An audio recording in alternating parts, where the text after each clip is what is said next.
Hi, Rachel. Hi, Mary. How are you? Are we live? Yes, we are just now. Yeah. Okay, because it didn't show up on my screen. Okay, well, look, good morning to you. How are you keeping? Great. Yeah, really good.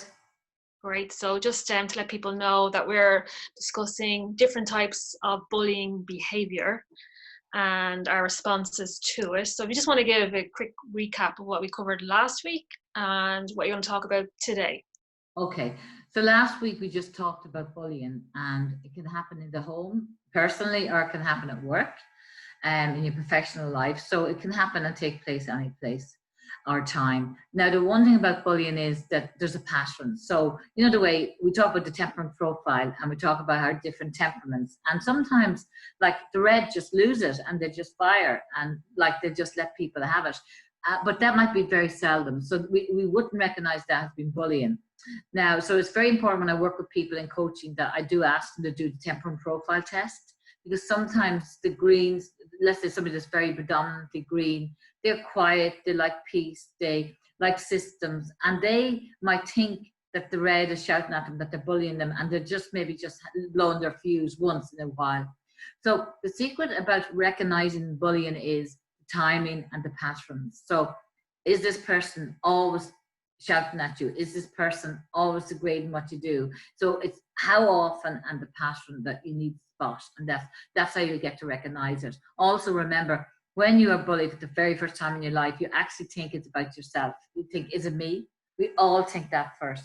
And it's to realize no, and realize that most times it can be the odd time, it can be you. You might have trapped it in because you are a people's pleaser and you need to work on yourself and your own confidence and your own needs. And that does happen. I've worked with one or two that has happened to, but a lot of the time they are actually being bullied. Now, the other thing to say is we never encourage you to run away. When you come to a coach, we usually work with you on either doing role play with the bully and I've been the bully from hell, or vice versa.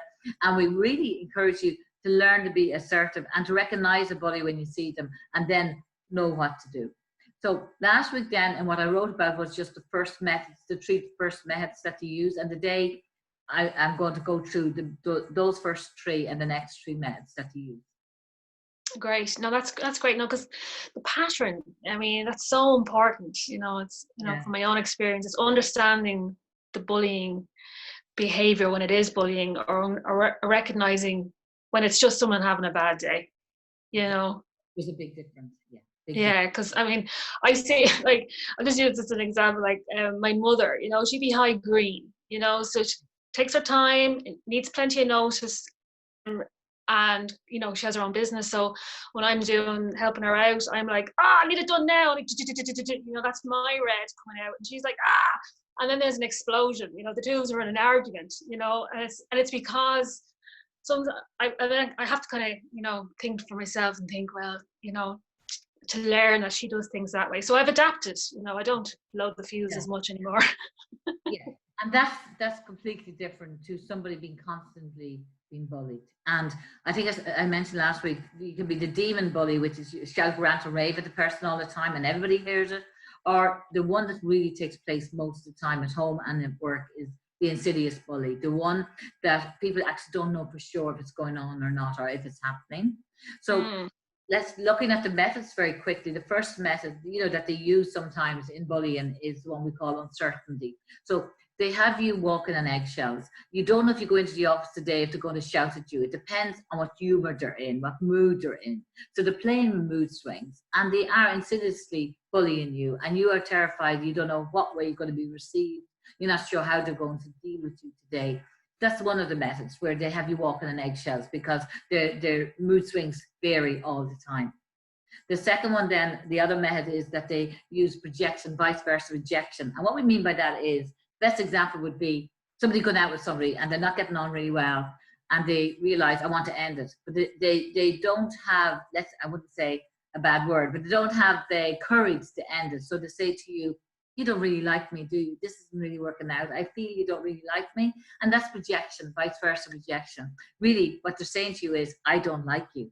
But they're trying to get you. It's all mind games. Remember, bullying is all mind games. So they're getting you to think, I don't think you really like me, when really it's really them saying, I don't like you.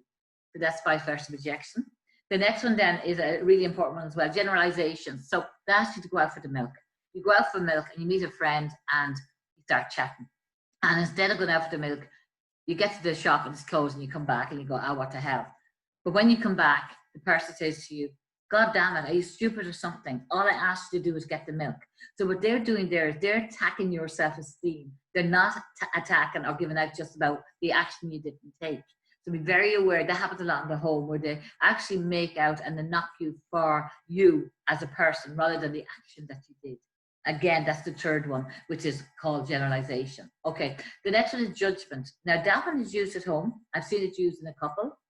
I witnessed it myself, and it can be used at work as well, where they say to you, you know, everybody knows you're stupid. I'm not the only one that knows you're stupid. Or everybody knows you can be sarcastic. You know, your friend down the road said it to me the other day. So what they're doing is they're bullying you into thinking, and they're using external reinforcements of what they're saying. So they're saying, I'm not the only one that thinks you're stupid or that you're whatever. They're actually using other external reinforcements to make you doubt yourself, to make you think, oh, maybe I am stupid.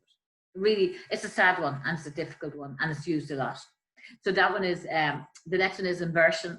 And I think you might resonate with this one because I think you shared something with me before where, have you ever met somebody that's taken joy out of telling you bad news? I don't mean to upset you, but to do. So do you know what I mean by that, Rachel? Oh yes, like a list. I think I could have been one of them as well. Well, it's actually where you see nearly laughter in their eyes when they're telling you something that is going to upset you. Oh. Yeah. That one happens. Yeah. And it's really, really. And then the next one is double message. Now, I would have coached a lot of people in work where to get this, where they're walking by the office, they're walking by the open plan where the person is bullying them. And as they're walking by, the person is saying, hi, how are you? You're looking great today, Rachel. You're really looking well. And you walk away, and in the background, you can hear them saying she's an absolute wagon or whatever. And like they're playing games with you, and in front of others, they're letting you think that they like you. And of course, it's affecting your self-esteem and it's affecting you as a person. Yeah. So that's where I kind of stop at the day, because that's the next 2, 3 that I'm talking about. So I'll talk about the next lot the next day. But they're the methods at the moment that I'm talking about. And if someone wants to get in contact today, how would they contact you? Oh, they'll contact me on my website, www.marykern.ie, or on the Coach Centre and my email, marykern@coachcentre.com. My mobile is 086-232-8143. And then I'm also on LinkedIn or on Centre for Professional and Personal Development Facebook page. Great. And next week? So next week we'll continue with the last few methods that bullies use, and also we'll talk a little bit about gaslighting, which is really important because that really is a game with the mind. And the one thing to remember when I finish on that note is that we never encourage you to run away from a bully. We really work with you as a coach. We work with you to build your self-esteem, your confidence, and to be able to work with somebody that you will make the choice whether to stay and become more assertive and value yourself more, or you might make the choice to leave. Okay. Great. Well, look, Mary, thanks a million for that. So we'll see you next week. Okay. Thank you very much, Rachel. Thank you. Bye. Bye.